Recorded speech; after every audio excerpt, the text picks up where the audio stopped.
ಸ್ನೇಹಿತರೆ, ಆಸರೆ ಅಕಾಡೆಮಿಗೆ ಸ್ವಾಗತ. 2026 ಜನವರಿ 3ರಂದು ಅಂದ್ರೆ ಇಂದು ವೂಲ್ಫ್ ಸೂಪರ್ ಮೂನ್ ಆಗಸದಲ್ಲಿ ಸಂಭವಿಸಲಿದೆ.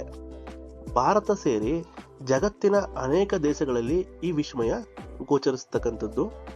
ಜನವರಿ 3ರ ಸಂಜೆ ಭೂಮಿಯಿಂದ 3.56 ಲಕ್ಷ ಕಿಲೋಮೀಟರ್ ದೂರದಲ್ಲಿ ಸೂಪರ್ ಮೂನ್ ಗೋಚರಿಸತಕ್ಕಂಥದ್ದು. ಸಾಮಾನ್ಯ ದಿನಗಳಲ್ಲಿ ಕಂಡುಬರುವುದಕ್ಕಿಂತ ಸುಮಾರು 14 ಪಟ್ಟು ಹೆಚ್ಚು ದೊಡ್ಡದಾಗಿ ಮತ್ತು 30 ಪಟ್ಟು ಹೆಚ್ಚು ಪ್ರಕಾಶಮಾನವಾಗಿ ಈ ಒಂದು ಸೂಪರ್ ಮೂನ್ ಕಾಣಿಸಿಕೊಳ್ತದೆ ಅಂತಕ್ಕಂಥದ್ದನ್ನ ವಿಜ್ಞಾನಿಗಳು ಹೇಳಿದ್ದಾರೆ. ಹೊಸ ವರ್ಷದ ಆರಂಭದಲ್ಲಿ ಸೂರ್ಯನಿಗೆ ಸಮೀಪದಲ್ಲಿ ಭೂಮಿ ಸಂಚರಿಸುವ ವೇಳೆ ಸೂಪರ್ ಮೂನ್ ಗೋಚರಿಸತಕ್ಕಂಥದ್ದು. ಇದರಿಂದ ಸಮುದ್ರದಲ್ಲಿ ಉಬ್ಬರವಿಳಿತಗಳು ಕಂಡು ಬರುವ ಸಾಧ್ಯತೆಗಳಿವೆ ಎಂದು ತಜ್ಞರು ತಿಳಿಸಿದ್ದಾರೆ. ಜನವರಿ 3ರ ಸಂಜೆ 5.45 ನಿಮಿಷಕ್ಕೆ ಸೂಪರ್ ಮೂನ್ ಗೋಚರಿಸಲಿದ್ದು ಬರಿಗಣ್ಣಿನಲ್ಲೂ ಸಹ ಇದನ್ನ ನೋಡಬಹುದಾಗಿದೆ. ಇದರ ಬಳಿಕ ಡಿಸೆಂಬರ್ 24ರಂದು ಮತ್ತೊಮ್ಮೆ ಸೂಪರ್ ಮೂನ್